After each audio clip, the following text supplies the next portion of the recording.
김민호는 언제나 회사 건물 지하 주차장을 나설 때면 머릿속을 잠시 비우곤 했다. 하루 종일 이어지는 회의와 보고, 파트너들과의 협상은 그에게 익숙했지만 동시에 끊임없는 압박이었다. 한국 사회가 만들어낸 치열한 경쟁 속에서 그는 늘 전면에 서 있었고, 언론은 그를 기술 강국의 상징이라고 불렀다. 하지만 그날 밤 그에게 다가온 것은 박수도 명예도 아닌 전혀 예상치 못한 한마디였다.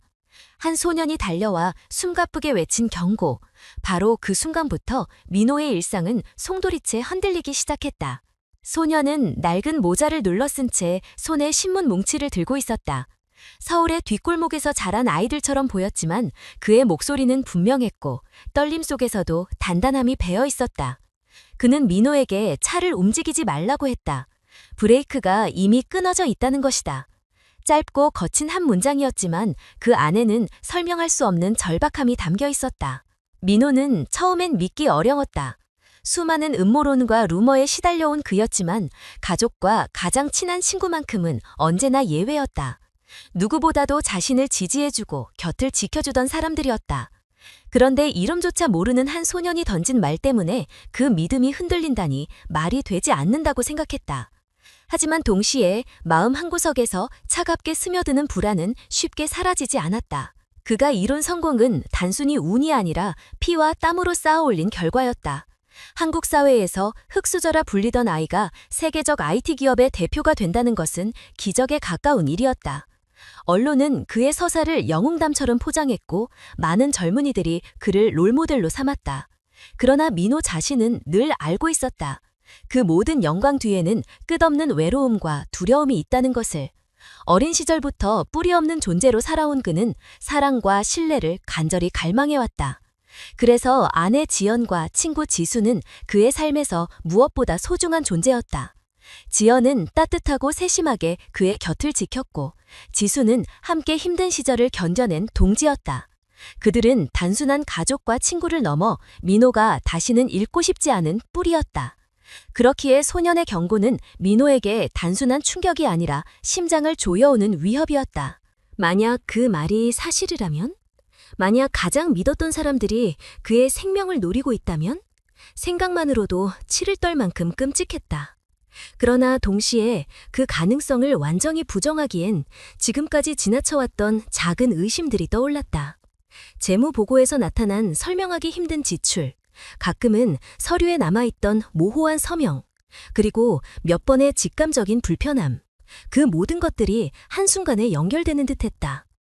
민호는 한국 사회에서 흔히 말하는 성공 신화의 주인공이었다. 그러나 그 신화의 이면에는 누구도 알지 못하는 그림자가 있었다. 재벌가 출신이 아닌 그가 정상에 오를 수 있었던 이유는 끝없는 집중과 믿음 덕분이었다. 그는 팀을 믿었고 가족을 믿었으며 그 믿음을 기반으로 회사를 키워왔다. 하지만 바로 그 믿음이 지금 가장 큰 약점으로 돌아오고 있는 듯했다. 소년은 한 번 더 말을 반복했다. 그는 두려움 속에서도 민호가 반드시 알아야 한다는 듯 단호했다. 그 순간 민호는 숨이 막히는 듯한 긴장감을 느꼈다. 설명할 수 없는 직감이 그의 내면을 흔들었고 머릿속에서는 수많은 가능성이 교차했다. 차를 그대로 몰고 나갔다면 어떻게 됐을까? 고속도로에서 브레이크가 듣지 않았다면? 그 결과는 너무나 뻔했다. 한국 사회에서 기업가는 단순한 기업가가 아니라 국가적 상징이 되고는 한다. 민호가 사라진다면 그저 한 사람의 죽음을 넘어 수많은 고용인과 투자자, 나아가 국가적 자산의 손실로 이어질 것이다. 그러나 무엇보다도 끔찍한 것은 그것이 단순한 사고로 위장될 수 있다는 사실이었다. 언론은 아마도 그저 불행한 교통사고로 보도할 것이다. 그리고 진실은 어둠 속에 묻힐지도 모른다. 민호의 머릿속은 혼란스러웠다. 왜 하필 지금인지, 왜 이런 경고가 자신에게 날아들었는지. 그는 순간적으로 한국 사회의 냉혹한 현실을 떠올렸다. 성공한 사람을 끌어내리려는 시기와 질투, 정치적 이해관계와 재벌 간의 치열한 경쟁. 그 모든 것들이 얽히고 설켜 언제든 폭발할 수 있는 곳. 그러나 이번에는 그 모든 음모가 회사 밖에서가 아니라 가장 가까운 사람들 속에서 비롯된 것일지도 모른다는 사실이 그를 얼어붙게 했다. 소년은 더 이상 말을 보태지 않았다. 그는 이미 자신의 역할을 다 했다고 믿는 듯 보였다. 남겨진 것은 민호의 선택이었다. 믿을 것인가, 무시할 것인가. 지금까지의 삶이 만들어낸 모든 습관은 합리적 의심을 요구했다. 하지만 동시에 그 안에서 자라온 또 다른 목소리는 외쳤다. 혹시라도 사실이라면 이번만큼은 가볍게 넘겨서는 안 된다. 그 순간 민호는 자신이 더 이상 예전의 민호가 될 수 없음을 직감했다. 이제 그는 선택의 기로에 서 있었다. 신뢰와 배신 사이, 사랑과 음모 사이, 삶과 죽음 사이에 놓여 있었다. 소년이 던진 한마디는 단순한 경고가 아니었다. 그것은 민호가 앞으로 직면해야 할 거대한 진실의 문을 열어젖히는 열쇠였다. 그리고 그 진실은 결코 멀리 있지 않았다. 바로 그의 곁, 가장 가까운 곳에 도사리고 있었다. 김민호는 집으로 돌아오는 길에 소년의 목소리를 되새겼다. 브레이크가 끊어졌다 라는 경고는 단순한 충격이 아니라 깊은 상처를 건드렸다. 그는 본능적으로 과거를 떠올렸다. 남들이 보지 못한 어둠 속 기억, 그에게 남은 것은 버려진 존재라는 낙인뿐이었던 어린 시절이었다. 민호는 5살 무렵 교통사고로 부모를 동시에 잃었다. 친척들은 잠시 동정심을 보였지만 끝내 그를 떠맡기를 거부했다. 결국 그는 서울 외곽의 작은 보육원으로 보내졌다. 그곳에서의 첫날 밤, 민호는 어리광을 부릴 대상도 따뜻하게 안아줄 품도 없다는 사실을 깨달았다. 아이들의 울음소리와 차가운 바람 속에서 그는 나는 혼자다 라는 현실을 배웠다. 보육원은 늘 부족했다. 아침에 나오는 국은 묽었고 밥은 언제나 모자랐다. 헌옷은 기부받은 것이었고 사이즈가 맞지 않아도 입어야 했다.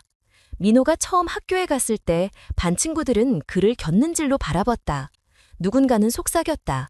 쟤는 부모도 없더라. 그 말은 칼처럼 날카롭게 파고들었다. 교실에서 웃음이 터질 때마다 자신을 향한 것 같아 고개를 숙여야 했다. 초등학교 시절 한 친구가 대놓고 말했다. 넌 부모가 없으니까 결국 아무도 필요로 하지 않아. 그 순간 민호의 귀가 뜨겁게 달아올랐다. 주먹을 불끈 쥐었지만 끝내 아무 말도 하지 못했다. 그는 다만 속으로 다짐했다. 언젠가 반드시 세상에 증명하겠다고. 부모가 없어도 뿌리가 없어도 자신이 가치 있는 사람이라는 것을. 겨울이 오면 보육원은 더욱 차가웠다.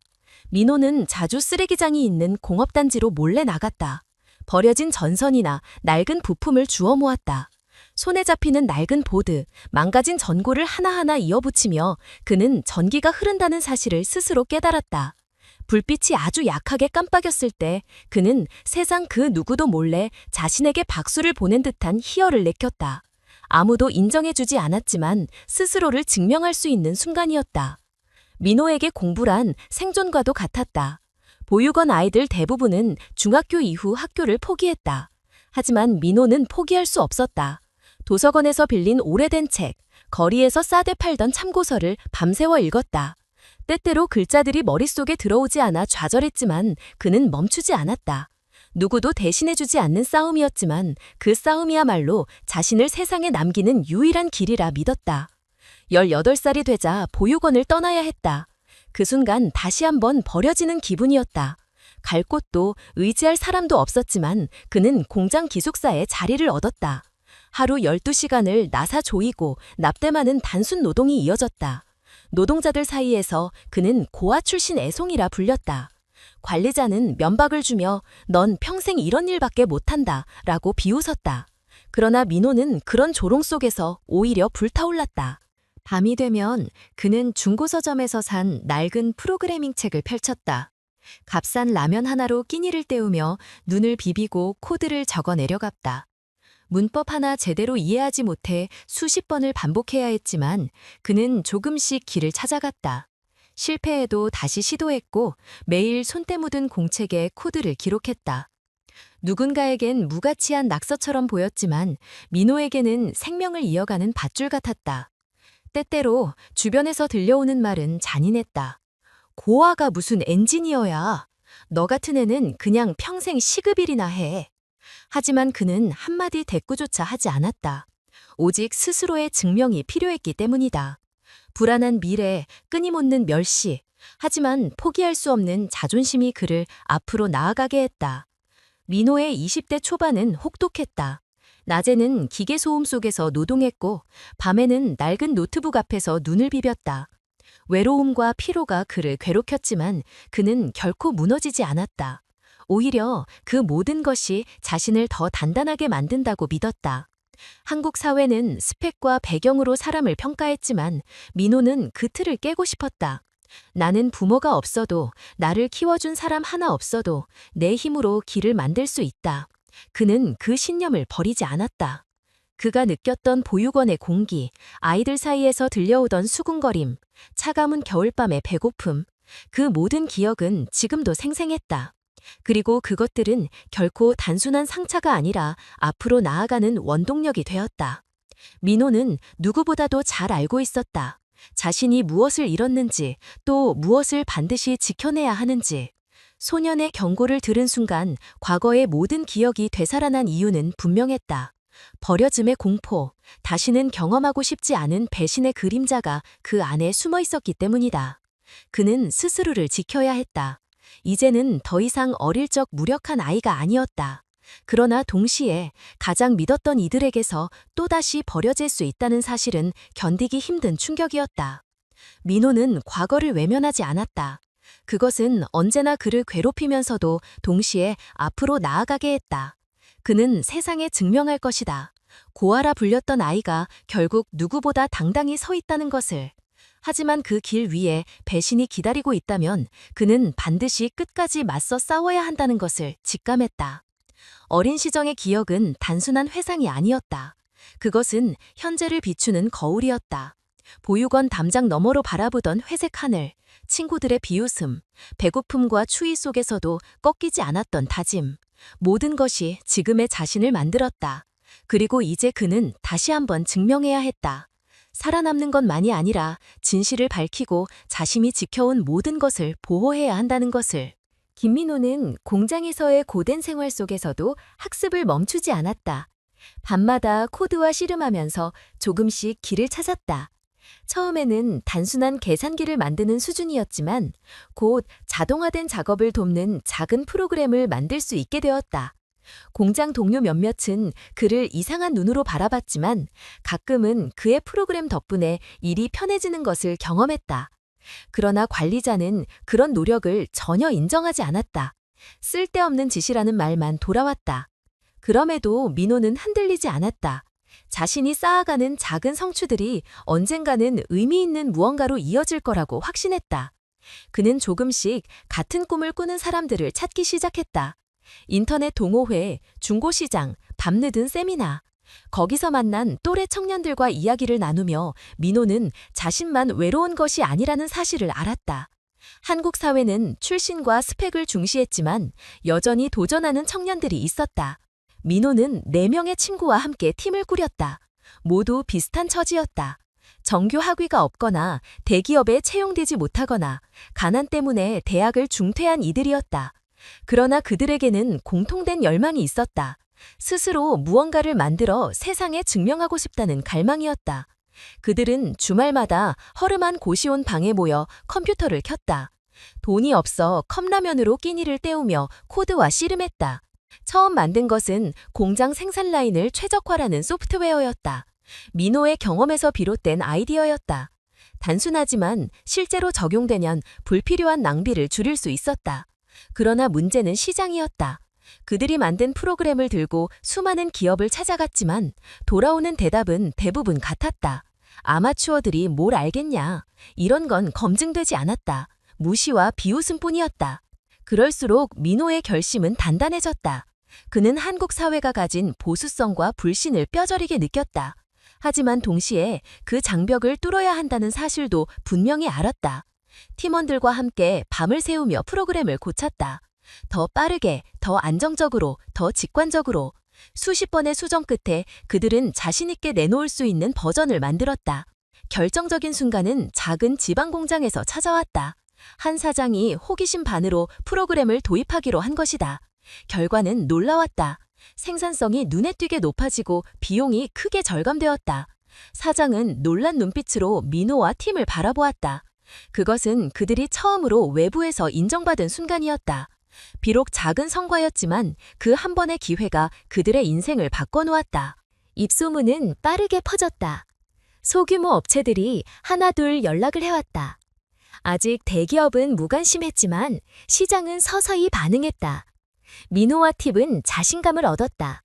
고시원방에 모여있던 작은 그룹은 점차 체계를 갖춰갔다. 공식적인 회사를 설립하자는 이야기가 나왔고 결국 니오퓨처라는 이름이 탄생했다. 이름에는 새로운 미래를 열고 싶다는 바람이 담겨 있었다. 니오퓨처의 초창기는 여전히 고단했다. 사무실은 허름했고 자금은 항상 부족했다. 그러나 그들의 열정은 꺾이지 않았다. 민호는 기술 개발뿐 아니라 투자자 설득, 고객 관리까지 도맡았다. 한국 사회에서 비주류로 살아온 그에게는 모든 것이 낯설었지만 그는 두려움보다 절박함이 더 컸다. 실패하면 돌아갈 곳이 없었다. 바로 그 시기에 지연을 만났다. 그녀는 회계학을 전공했지만 대기업 채용에서 번번이 떨어져 작은 회계사무소에서 일하고 있었다. 민호와의 첫 만남은 지인의 소개로 이루어졌다. 지연은 민호의 이야기를 들으며 진심을 보았다. 화려한 스펙도 안전한 기반도 없지만 진정성을 가진 청년이라는 것을 알아보았다. 그녀는 함께라면 할 수 있다 라는 믿음을 전해주었다. 민호에게 그것은 처음으로 얻은 따뜻한 지지였다. 지연은 단순한 연인이 아니었다. 그녀는 니오퓨처의 초창기 재정을 정리하고 허술했던 관리 체계를 세워주었다. 가난한 스타트업에서 언제나 돈 문제는 심각했지만 지연은 긍정적인 태도로 민호를 지탱했다. 밥상이 초라해도 웃으며 이 정도면 충분하다 라고 말해주었다. 민호는 그 말에 힘을 얻었다. 그리고 또 다른 버팀목은 지수였다. 공장에서 함께 일하던 시절부터 민호를 감싸준 유일한 친구였다. 다른 노동자들이 민호를 무시할 때 지수는 그의 곁에 있었다. 네가 고아라면 내가 형이 되어줄게 라던 그 말은 민호에게 평생 잊을 수 없는 위로였다. 니오퓨처가 조금씩 커지자 민호는 지수를 관리직으로 끌어올렸다. 그것은 의심 없는 신뢰에서 비롯된 결정이었다. 니오퓨처는 점차 성장했다. 작은 업체를 넘어서 중견기업과도 계약을 맺었다. 언론은 흑수저 창업 신화라며 민호를 조명했다. 대학 강연에도 초청되기도 했다. 젊은 세대는 그에게 열광했고 많은 이들이 나도 할 수 있다 라는 희망을 품었다. 그러나 민호는 환호 속에서도 늘 불안을 품었다. 보육원 시절부터 그를 따라다니던 뿌리 없음의 상처는 완전히 사라지지 않았다. 그는 가정을 통해 안정감을 얻고 싶었다. 지연과의 결혼은 그에게 새로운 시작이었다. 가난한 신혼살림 속에서도 둘은 함께 웃었다. 그리고 곁에는 늘 지수가 있었다. 세 사람이 함께라면 어떤 어려움도 견딜 수 있다고 민호는 믿었다. 니오퓨처가 사회적 인정을 얻으며 민호는 점점 더 바빠졌다. 투자자와 파트너의 압박, 수많은 경쟁사들의 견제. 그러나 그는 뒤를 돌아보며 안도했다. 집에는 지연이 있었고 회사에는 지수가 있었다. 세상 누구도 믿을 수 없을지라도 그 둘만큼은 믿어 의심치 않았다. 민호는 종종 생각했다. 이제 나는 혼자가 아니다. 보육원 담장 안에서 외롭게 다짐하던 소녀는 이제 많은 사람들 앞에서 연설하는 대표가 되었다. 그리고 무엇보다 중요한 것은 그는 사랑하는 아내와 형제 같은 친구를 얻었다는 사실이었다. 하지만 세상은 언제나 그렇게 간단하지 않았다. 성공의 이면에는 늘 보이지 않는 그림자가 도사리고 있었다. 민호는 그 사실을 알면서도 애써 외면했다. 지금만큼은 믿음을 놓치고 싶지 않았기 때문이다. 김민호는 그날 밤 거의 잠을 이루지 못했다. 머릿속에 계속해서 맴도는 것은 단 하나, 소년이 외친 그 경고였다. 브레이크가 끊어졌다는 말은 단순한 두려움이 아니었다. 그것은 그의 가슴 속에 잠자고 있던 오래된 불안을 일깨우는 신호였다. 민호는 처음에는 말도 안 된다고 스스로를 설득했지만 시간이 흐를수록 불안은 점점 커졌다. 만약 사실이라면 누가 그런 일을 꾸민 것일까? 왜 하필 자신이었을까? 그는 결국 신뢰할 수 있는 엔지니어를 따로 불렀다. 네오퓨처의 초창기부터 함께 해온 직원으로 성실함과 정직함으로 인정받은 인물이었다. 민호는 그에게 차를 철저히 점검해달라고 부탁했다. 시간이 얼마 지나지 않아 돌아온 대답은 민호의 마지막 희망을 산산조각 냈다. 브레이크 라인이 실제로 의도적으로 잘려 있었다. 우연일 수 없는 정밀한 흔적이었다. 순간 민호의 머릿속은 얼어붙었다. 자신이 평생 쌓아온 신뢰가 무너져 내리는 소리가 들리는 듯했다. 누군가가 분명히 자신을 노리고 있었고 그것이 단순한 경쟁사나 외부 세력이 아니라면 남은 가능성은 너무나 끔찍했다. 민호는 억지로 머리를 부정적으로 돌리려 했다. 그러나 과거에 느꼈던 작은 불편함들이 하나둘 떠올랐다. 몇 달 전 재무보고서에서 설명되지 않는 지출 항목이 발견된 적이 있었다. 그는 바빠서 대충 넘어갔지만 그때 지연은 부드럽게 웃으며 내가 이미 확인했으니 걱정하지 마세요 라고 말했다. 지수는 형, 이런 건 별거 아니야 라며 어깨를 두드렸다. 그때는 의심조차 하지 않았다. 하지만 지금 와서 돌이켜보니 그 순간들이 모두 연결되는 듯했다. 그는 또 다른 기억을 떠올렸다. 투자자 미팅 직전 지연이 서류를 챙겨주며 서명을 요청했던 일. 평소보다 많았지만 그는 믿음으로 눈을 감았다. 지수 역시 늘 자신감 있게 괜찮다라고 했기에 별다른 고민 없이 도장을 찍었다. 지금 생각하면 그것이 바로 함정의 시작이었는지도 모른다. 그는 한국 사회에서 살아남기 위해 가장 중요한 덕목이 신뢰라고 믿어왔다. 불신과 경쟁이 가득한 현실에서 적어도 가까운 이들에게는 의심하지 않는 것이 그를 지탱해왔다. 하지만 바로 그 신뢰가 지금 자신을 죽음으로 몰아넣을 수 있다는 사실을 깨닫자 가슴이 서늘해졌다. 그날 밤 그는 혼자 사무실에 앉아 긴 시간을 보냈다. 컴퓨터 화면 속 수치와 보고서를 아무리 들여다봐도 마음은 차분해지지 않았다. 오히려 불안은 더 커졌다. 만약 이 모든 것이 사실이라면 자신은 단순히 회사의 대표로서 위기에 처한 것이 아니라 인간으로서 배신당한 것이다. 그는 지연과의 첫 만남을 떠올렸다. 따뜻한 미소, 힘들 때 건네준 위로의 말, 가난한 시절 함께 먹던 소박한 밥상, 그 모든 순간이 거짓이었을까? 지수와의 기억도 마찬가지였다. 공장에서 함께 욕을 먹던 시절, 그는 누구보다 민호의 편이었다. 그때의 진심마저 부정해야 하는 걸까? 믿음을 잃는다는 것은 단순한 의심이 아니었다. 그것은 민호의 존재 자체를 흔드는 일이었다. 그는 보육원에서 버려진 경험 이후로 다시는 혼자라는 감각을 느끼고 싶지 않았다. 그래서 가정을 만들었고 형제 같은 친구를 곁에 두었다. 그런데 지금 가장 소중한 두 사람이 자신을 벼랑 끝으로 몰아세웠을지도 모른다는 생각이 스며들자 가슴 깊은 곳이 무너져 내리는 듯했다. 민호는 차분히 생각하려 했다. 혹시 다른 가능성은 없는가? 외부의 공격일 수도 있지 않은가? 그러나 곧 머리를 저었다. 외부 세력이 개입했다면 이렇게 정교하고 은밀하게 설계되지는 않았을 것이다. 내부를 잘 아는 사람, 그의 일상과 습관을 너무도 잘 아는 사람만이 할 수 있는 짓이었다. 그는 눈을 감았다. 믿고 싶지 않았다. 그러나 진실을 외면한다면 결국 자신은 또다시 버려지고 무너질 것이다. 그는 어린 시절부터 배웠다. 아무리 아프더라도 현실을 직시해야 한다는 것을. 외면은 오히려 더 큰 파멸을 불러온다는 것을. 민호는 깊은 혼란 속에서 결론을 내렸다. 이제부터는 마음속의 의심을 숨기고 겉으로는 아무 일도 없는 듯 행동해야 한다. 진실을 확인하기 전까지는 섣부른 움직임을 보여서는 안 된다. 지연과 지수가 눈치채지 못하도록 평소와 같은 모습으로 살아야 한다. 하지만 동시에 그는 단단히 결심했다. 이 배신의 뿌리가 어디까지 이어져 있는지 반드시 밝혀내리라. 그날 이후 민호의 눈빛은 달라졌다. 겉으로는 웃으며 일상적인 대화를 이어갔지만 내면에서는 모든 장면을 기록하듯 새겼다. 작은 말투, 서류의 숫자, 전화통화의 내용까지도 놓치지 않았다. 의심은 더 이상 막을 수 없는 파도처럼 그의 내면을 휘감았다. 소년의 목소리가 다시 들려오는 듯했다. 브레이크가 끊어졌다. 단순한 기계적 사실을 넘어 그것은 민호의 인생을 갈라놓는 경계선이었다. 그가 앞으로 무엇을 선택하느냐에 따라 삶은 완전히 달라질 것이었다. 그리고 그는 알고 있었다. 이제 결코 되돌아갈 수 없는 길 위에 서 있다는 것을. 김민호는 더 이상 주저할 수 없었다. 브레이크가 실제로 끊어져 있었다는 사실이 확인된 이상 이제 남은 것은 그 배후를 밝혀내는 일이었다. 그는 밤마다 사무실에 홀로 남아 자료를 뒤적였다.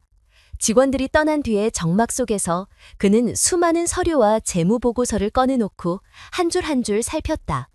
평소에는 바쁘다는 이유로 대충 넘어갔던 수치들이 이제는 의심스러운 단서로 보였다. 처음 눈에 들어온 것은 신화홀딩스라는 이름이었다. 몇 차례의 외주 계약, 투자 명목의 지출이 이 회사로 흘러들어가 있었다. 금액은 처음에는 미미했지만 점점 규모가 커졌다. 몇억 원, 그 다음에는 수십억 원. 문서상으로는 모두 합법적인 거래처럼 보였으나 정작 회사의 실체는 어디에서도 찾을 수 없었다. 주소는 허름한 원룸 건물, 대표자는 이름조차 생소했다. 이어 발견된 것은 대한로지스틱스였다. 운송 계약 명목으로 거액이 빠져나갔지만 실제 운송 기록은 존재하지 않았다. 더 조사할수록 이상한 회사들이 꼬리를 물고 나타났다. 공통점은 모두 짧은 기간 안에 설립되었고 계약 상대방으로 반복적으로 등장했다는 점이었다. 민호는 점점 숨이 막혀왔다. 자신이 대표로 있는 회사에서 이런 일들이 버젓이 벌어지고 있었다니 믿기지 않았다. 그런데 더 충격적인 것은 모든 문서에 자신의 서명이 남아있었다는 사실이었다. 그는 분명 바쁘게 돌아가는 일상 속에서 수없이 많은 문서에 서명해왔다. 지연이 가져온 서류, 지수가 건네준 계약서, 늘 믿음으로 의심 없이 도장을 찍었다. 이제 와서 그 결과를 확인하니 그것이 치밀하게 계산된 덫이었다는 생각이 들었다. 그 순간 민호의 심장은 쿡 내려앉았다. 단순한 금전적 부정이 아니었다. 만약 자신이 교통사고로 세상을 떠난다면 모든 의혹은 사라지고 이 거래들은 합법적으로 굳어질 것이다. 사고라는 한 단어로 모든 게 정리되고 남은 자들은 합법적으로 거액을 손해줄 수 있다. 소년이 전한 경고가 뼛속까지 스며들었다. 민호는 더욱 깊이 파고들었다. 문서에 적힌 대리인 이름, 연락처, 법인 등록정보, 하나하나 교차 확인하자 끔찍한 진실이 드러났다. 일부 회사의 대표가 지연의 먼 친척 이름으로 되어 있었고 다른 회사는 지수의 외가적 인물과 연결되어 있었다. 처음엔 우연이라 믿고 싶었다. 그러나 반복되는 연관성은 결코 우연일 수 없었다. 그는 서류를 쥔 손이 떨리는 것을 느꼈다. 믿어온 시간이 길수록 배신의 무게는 더 컸다. 지연의 부드러운 미소, 지수의 환한 웃음, 그 모든 것이 이제는 칼날처럼 날카롭게 다가왔다. 자신이 가장 의지하던 두 사람이 자신을 제거하고 회사를 참기려 한다는 결론을 인정해야 한다는 사실이 너무도 고통스러웠다. 한국 사회에서 기업의 성패는 단순히 돈의 문제가 아니라 사람의 문제라는 것을 민호는 잘 알고 있었다. 신뢰와 의리 위에서만 공동체가 유지될 수 있다. 그런데 지금 그 신뢰가 가장 가까운 이들에게 무너졌다. 그는 더 이상 누구도 믿을 수 없다는 절망감에 휩싸였다. 민호는 모든 것을 기록하기로 했다. 단순한 의심으로 치부될 수 없도록 분명한 증거를 모아야 했다. 그는 거래 내역을 정리하고 서류를 복사하며 의심스러운 회사의 흐름을 하나하나 도표로 그렸다. 종이 위에 선과 화살표가 이어질수록 음모의 실체가 점점 드러났다. 돈은 여러 회사를 거쳐 흐르다 결국 특정 계좌로 모이고 있었다. 그 계좌의 명의는 다름 아닌 지연의 외삼촌 이름이었다. 그제야 모든 퍼즐이 맞춰졌다. 지연과 지수는 단순히 개인적인 탐욕에 그치지 않았다. 그들은 가족과 친척까지 동원해 정교한 구조를 만들어냈다. 그리고 마지막 퍼즐은 바로 민호 자신의 죽음이었다. 그가 존재하는 한 모든 것은 불법과 조작으로 남겠지만 그가 사라지는 순간 모든 것은 합법적인 거래로 굳어지는 구조였다. 민호는 숨이 막히는 분노를 느꼈다. 아내와 친구라는 이름으로 가장 가까이 다가와 가장 약한 순간을 파고들어 가장 확실한 배신을 준비한 것이다. 그들의 손에 놀아나며 서명했던 자신이 바보 같았다. 그는 자책했지만 동시에 다짐했다. 이제부터는 절대 속지 않겠다고. 그는 어린 시절의 자신을 떠올렸다. 고아원에서 세상에 버려진 채 홀로 서 있던 아이. 그 아이는 오직 자신의 힘으로 여기까지 왔다. 그때처럼 다시 한번 혼자가 되어 싸워야 했다.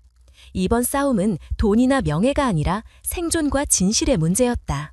민호는 결심했다. 반드시 이 음모의 끝을 밝혀내고 진실을 세상에 드러내리라. 그날 이후 민호는 두 얼굴을 갖게 되었다. 겉으로는 여전히 평온한 남편, 믿음직한 대표로 행동했지만 내면에서는 철저히 계산하며 모든 움직임을 기록했다. 그는 이제 알았다. 신뢰라는 이름으로 자신을 속여온 이들을 무너뜨리기 위해서는 그들이 만든 덫을 역으로 이용해야 한다는 것을. 소년의 경고는 단순한 구호가 아니었다. 그것은 민호가 다시 살아야 할 이유였다. 배신 앞에서 무너지는 것이 아니라 그 배신을 넘어 진실로 나아가는 길을 선택해야 했다. 그는 스스로에게 속삭였다. 이제부터는 진짜 싸움이 시작된다. 김민호는 점점 더 철저하게 자신을 통제하기 시작했다. 이제는 단순한 기업 대표가 아니라 자신의 삶을 걸고 싸우는 한 인간으로서 새로운 국면에 들어선 것이다. 그는 회사 안에서 평소와 다름없이 회의를 주재하고 직원들과 대화를 나누었지만 마음속 깊은 곳에서는 끊임없이 계산했다. 한마디 말, 한 줄의 서류, 한 통의 전화까지도 모두 기록해야 할 단서였다. 겉으로는 여전히 지연과 지수를 신뢰하는 듯 보였다. 집에서는 평범한 남편의 모습을 유지했고 회사에서는 예전처럼 농담을 건네며 웃었다. 하지만 내면에서는 단 한순간도 긴장을 풀지 않았다. 이제 그들에게 들키는 순간 모든 것이 끝날 수 있다는 사실을 알았기 때문이다. 민호는 가장 먼저 도움을 줄 수 있는 사람을 떠올렸다. 과거 네오퓨처 내부 감사 과정에서 수상한 거래를 지적하다가 자리에서 밀려난 감사인 윤하은이었다. 그는 그녀를 찾아가기로 결심했다. 하은은 오랫동안 업계에서 정직하지만 고집스럽다는 평판을 받아왔다. 그런 성격 때문에 결국 불이익을 당했지만 바로 그 점이 민호에게는 희망으로 보였다. 비 오는 저녁, 민호는 외진 카페에서 하은을 만났다. 오랜만에 마주한 그녀의 얼굴에는 여전히 강단이 서려 있었다. 민호는 주저하지 않고 지금까지 확인한 사실을 털어놓았다. 브레이크가 끊어진 사건, 수상한 페이퍼 컴퍼니들, 문서 위조 흔적까지. 하은은 차분히 그의 말을 들으며 메모를 했다. 그리고 서류 가방에서 낡은 수첩을 꺼냈다. 그 수첩에는 그녀가 감사 시절 기록해둔 메모와 증거들이 빼곡히 적혀 있었다. 이미 몇 년 전부터 이상한 거래가 반복되고 있었고 그녀는 이를 보고했지만 묵살당한 뒤 쫓겨났다. 민호는 그 수첩을 보며 온몸에 소름이 돋았다. 자신이 발견한 것과 완벽히 일치했기 때문이다. 이제 민호는 혼자가 아니었다. 그는 하은과 함께 진실을 추적하기로 했다. 하지만 그것만으로는 충분하지 않았다. 또 하나의 존재, 바로 그날 자신을 구해준 소년이 있었다. 민호는 다시 그 소년을 찾아 나섰다. 이름은 박도윤, 신문을 팔며 생계를 이어가는 아이였다. 도윤은 처음에 망설였다. 하지만 자신이 들은 대화를 다시 분명하게 말했다. 그는 카페 구석에서 지연과 지수가 나눈 대화를 우연히 들었다. 브레이크를 끈자는 말, 민호가 죽으면 모든 것이 정리된다는 말. 도윤은 두려웠지만 그 순간 침묵하는 것은 죄라고 느꼈다. 민호는 도윤에게 고마움을 전하며 조심해야 한다고 당부했다. 들키는 순간 아이의 안전도 위태로울 수 있었다. 도윤은 고개를 끄덕이며 자신은 이미 사화에서 투명인간처럼 살아왔기에 아무도 주목하지 않을 거라고 말했다. 그 말에 민호의 가슴이 아려왔다. 자신 또한 고아로서 비슷한 경험을 했기에 아이의 고백은 남일 같지 않았다. 이렇게 해서 세 사람은 은밀한 동맹을 맺었다. 민호, 하은, 도윤. 각각 다른 이유와 배경을 가진 사람들이었지만 공통된 목표는 단 하나였다. 진실을 밝히고 배신을 드러내는 것. 그들은 서로에게 암호 같은 신호를 정했고 연락은 공용 휴대폰을 통해 짧게만 주고받았다. 모든 흔적을 남기지 않기 위해 치밀하게 움직였다. 민호는 낮에는 여전히 회사를 이끌며 사람들 앞에서 연설하고 언론과 인터뷰도 했다. 기자들이 흑수저에서 글로벌 기업 대표가 된 비결은 무엇인가? 라고 물을 때마다 그는 담담히 대답했다. 그러나 마음속에서는 끊임없이 이 무대가 언젠가는 진실을 밝히는 자리가 될 수 있다는 생각을 했다. 밤이 되면 그는 하은과 함께 자료를 정리했다. 수많은 거래 내역을 하나하나 대조하며 돈의 흐름을 추적했다. 때로는 회계 용어와 복잡한 숫자에 머리가 아팠지만 그는 멈추지 않았다. 도윤은 여전히 거리를 오가며 사람들의 대화를 엿들었다. 투명인간처럼 살아온 아이의 귀는 놀라울 정도로 민감했다. 작은 말도 놓치지 않고 메모해 민호에게 전달했다. 시간이 지날수록 그림자는 점점 뚜렷해졌다.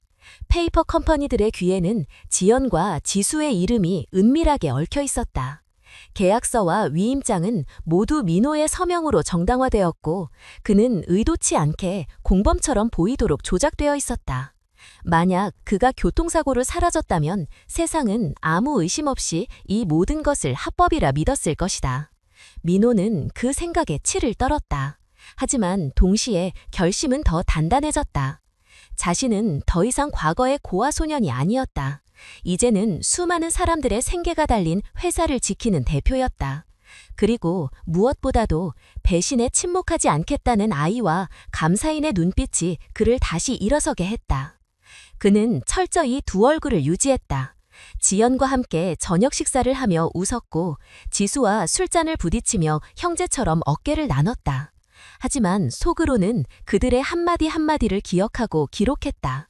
언젠가 모든 것을 드러낼 순간이 올 때까지 그는 완벽한 연극을 이어가야 했다. 민호는 스스로에게 속삭였다. 나는 더 이상 단순한 피해자가 아니다. 나는 증거를 모으는 사람이다. 나는 끝까지 살아남아야 한다. 김민호는 행사 당일 아침부터 마음을 다잡았다. 세계적인 일본 기업과의 전략적 협약이 체결되는 날이었다. 언론은 이미 대서특필했고 수많은 기자와 카메라가 몰려들었다. 모든 것이 화려한 성취의 무대처럼 보였지만 민호에게 이 무대는 진실을 폭로할 순간으로 다가왔다. 그는 겉으로는 침착한 얼굴로 행사장에 들어섰지만 가슴속 깊은 곳에서는 격렬한 파도가 일렁이고 있었다. 행사는 철저히 준비된 시나리오대로 진행되었다. 사회자의 목소리가 울려 퍼지고 귀빈들이 차례로 소개되었다. 참석자들의 박수와 환호 속에서 민호는 무대 중앙에 섰다. 옆에는 지연이 환하게 미소 지으며 서 있었고 지수는 당당한 태도로 뒤에 자리했다. 언론의 플래시가 연신 터졌고 기자들은 한국 기술기업의 새로운 도약이라며 찬사를 쏟아냈다. 그러나 민호는 그 모든 환호를 차갑게 바라보았다. 지금 이 무대는 단순한 축제가 아니었다. 그는 연극의 마지막 장을 준비한 배우였다. 계약서에 서명하는 순간 모든 진실이 드러나도록 치밀하게 설계해두었다. 사회자의 안내에 따라 서명식이 시작되었다. 일본 측 대표가 먼저 펜을 들고 서명했다. 이어서 민호가 자리로 나섰다. 손에 쥔 펜이 무겁게 느껴졌지만 그는 의연하게 서명했다. 마지막 획을 그은 순간 지연이 그의 손을 잡으며 속삭이는 듯한 눈빛을 보냈다. 승리를 확신한 표정이었다. 지수 역시 만족스럽게 웃으며 고개를 끄덕였다. 바로 그때 행사장의 분위기가 돌연 바뀌었다. 대형 스크린이 깜빡이더니 준비된 화면이 나타났다. 수많은 숫자와 표가 화면에 크게 펼쳐졌다. 신화홀딩스, 대한로지스틱스, 알 수 없는 여러 페이퍼 컴퍼니들의 자금 흐름이 화살표로 이어졌다. 이어서 민호의 서명이 찍힌 문서들이 차례로 공개되었다. 금액, 날짜, 계좌번호가 적나라하게 드러났다.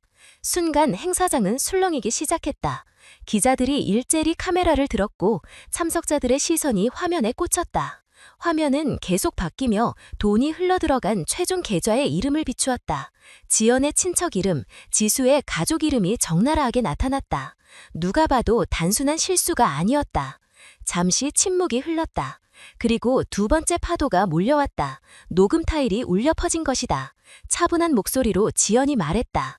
브레이크를 끊으면 끝나. 사고 하나면 모든 게 정리돼. 이어서 지수의 목소리가 뒤따랐다.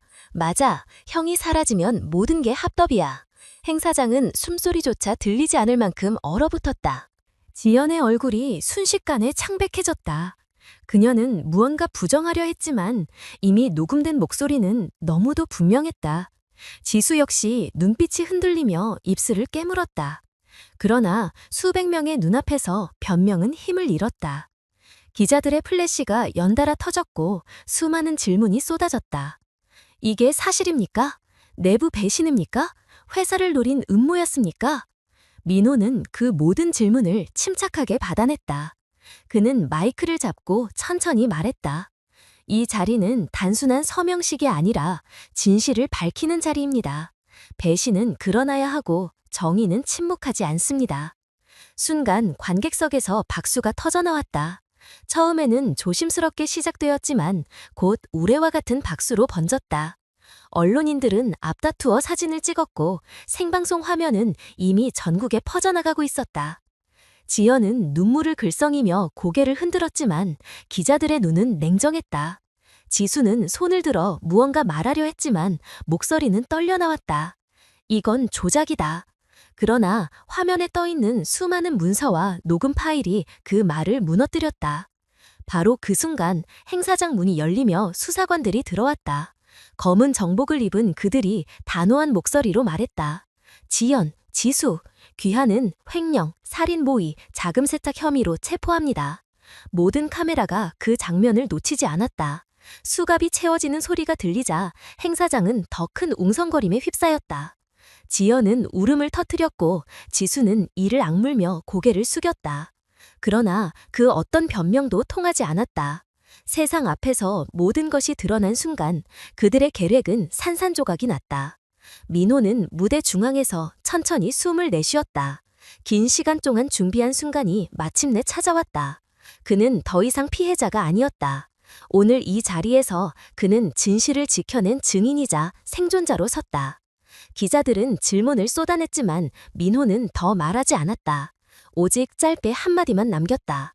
배신은 무너지고 진실은 살아남는다.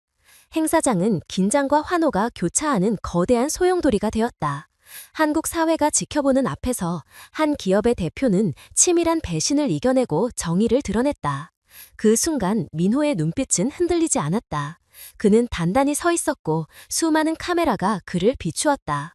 김민호는 행사장의 소란이 가라앉은 뒤에도 한동안 무대 위에 서 있었다. 카메라 플래시는 멈추지 않았고 사람들의 시선은 여전히 그에게 향했다.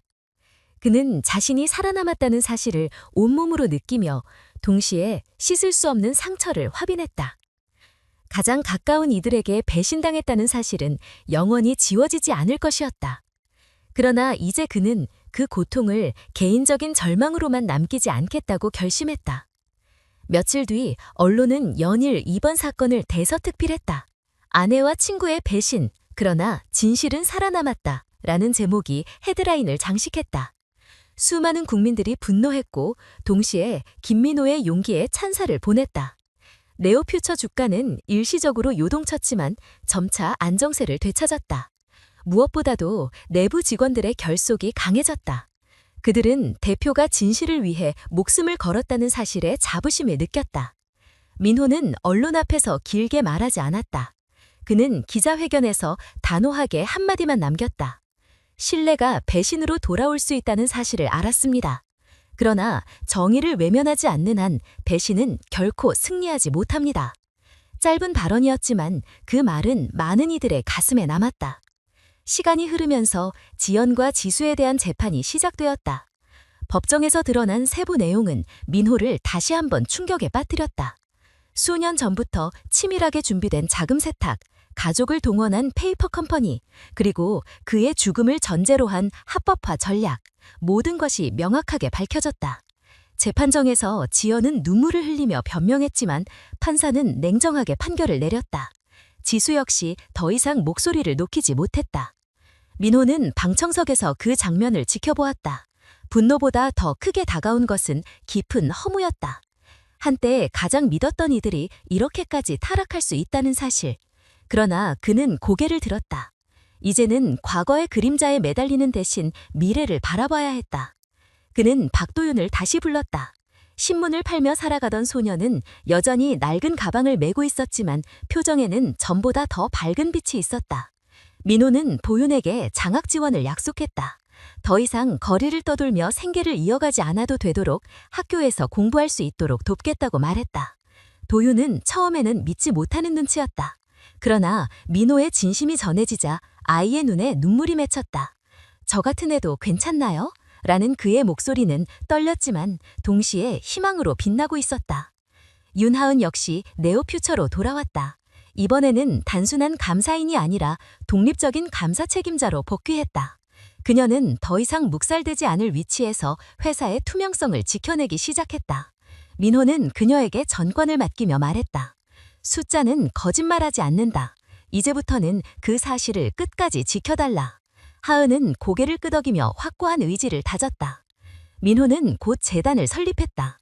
이름은 빛의 길 재단. 그가 어릴 적 고아로서 겪었던 상처와 도윤 같은 아이들이 겪고 있는 현실을 바꾸기 위한 목적이었다. 재단은 거리의 아이들, 시설에서 자란 청소년들, 학업을 이어가기 힘든 이들을 지원하는 것을 목표로 했다. 그는 모든 배당 수익의 상당 부분을 재단에 기부했다. 내가 얻은 성공은 나만의 것이 아니다. 나처럼 버려진 아이들이 다시 일어설 수 있어야 한다. 라는 그의 말은 많은 사람들의 마음을 울렸다. 재단의 첫 번째 장학생 명단에 도윤의 이름이 올랐다. 그는 새 교복을 입고 무대에 올랐다. 여전히 긴장된 표정이었지만 그의 눈빛은 당당했다. 그는 짧게 인사하며 말했다. 저는 이제 두렵지 않습니다. 제가 본 것을 말했을 때 누군가는 들어주었고 세상은 변할 수 있다는 걸 알았습니다. 사람들은 박수를 보냈고 민호는 무대 아래에서 그 모습을 지켜보며 가슴이 벅차올랐다. 시간이 지나면서 네오퓨처는 다시 성장 궤도에 올랐다. 이번 사건은 일시적인 위기가 아니라 오히려 더 단단해지는 계기가 되었다. 직원들은 더 투명한 시스템을 지향했고 민호는 끊임없이 내부 문화를 개선했다. 그는 이제 단순히 기업가가 아니라 사회적 책임을 다하는 인물로 자리매김했다. 그러나 민호는 여전히 마음속 깊이 상처를 안고 있었다. 가정의 배신은 지울 수 없는 흔적이었다. 밤이 깊어지면 그는 종종 혼자 창밖을 바라보며 스스로에게 물었다. 나는 왜 끝내 가족을 지키지 못했을까? 하지만 곧 다른 목소리가 따라왔다. 나는 새로운 가족을 만들었다. 진실을 지켜내는 사람들, 희망을 말하는 아이들, 그리고 정의를 믿는 동료들. 그는 서서히 깨달았다. 인생은 완벽한 신뢰나 완벽한 보호를 약속하지 않는다.